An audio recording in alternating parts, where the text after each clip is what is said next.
The 150 passengers and the hero crew aboard U.S. Airways Flight 1549 probably thought they had survived everything. They thought that way, at least until they met AIG Insurance. Our number one story, one woman's fight against the airline's insurance company and what it won't pay for, and yes, it is that, AIG. After the plane made its now infamous landing into the Hudson, one image sticks. As she, Tess Sosa, and her infant son were evacuating, Ms. Sosa looked behind her and saw her husband attempting to hold her daughter above the freezing water rushing into the plane. Ms. Sosa is now seeking therapy for herself and her daughter.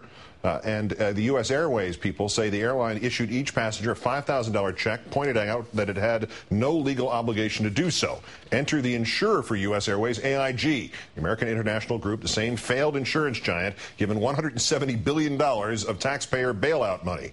And its response to the passengers seeking help paying for psychological counseling in the wake of what was still an awfully traumatic day. Joining me now, the survivor of U.S. Airways Flight 1549, Tess Sosa. Thank you for your time tonight.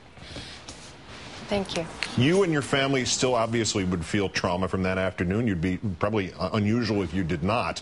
What did AIG tell you when you initially called them about some help with seeking mental health therapy? Honestly, they didn't seem privy to the situation at hand, nor at all cognizant of how this was a traumatic event. When I asked a question, they posed a question to me, well, do you have health insurance? Why don't you have this covered by your insurance? And that was the initial stage of talks with them. And thereafter, after some lapse of time waiting for return calls, they did offer 3 therapy visits a passenger. 3? Yes. There's not a lot you can get done in 3 sessions, is there? No. EMDR is effective, but again, in my case, where I had 2 children and spouse, I would say I needed more therapy.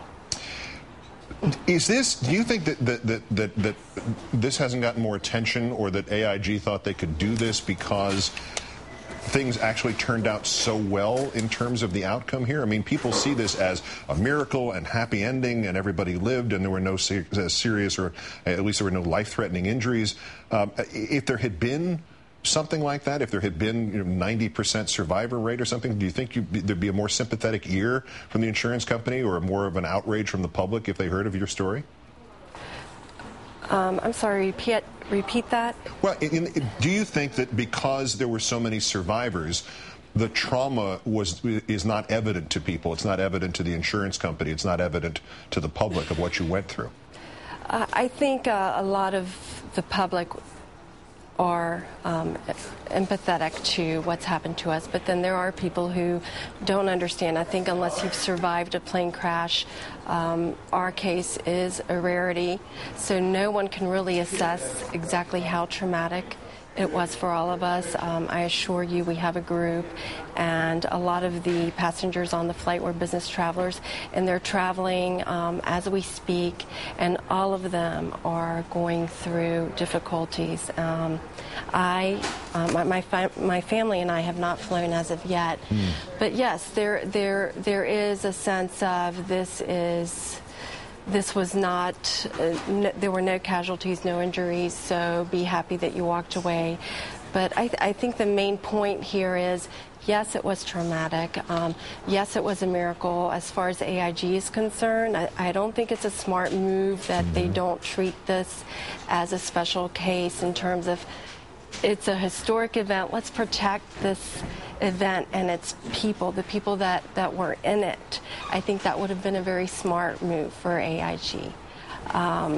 In light of the bailout that they got, in light of the bad publicity they got beforehand, I think it would have shown some corporate accountability on their end to protect and care for us as an insurer should.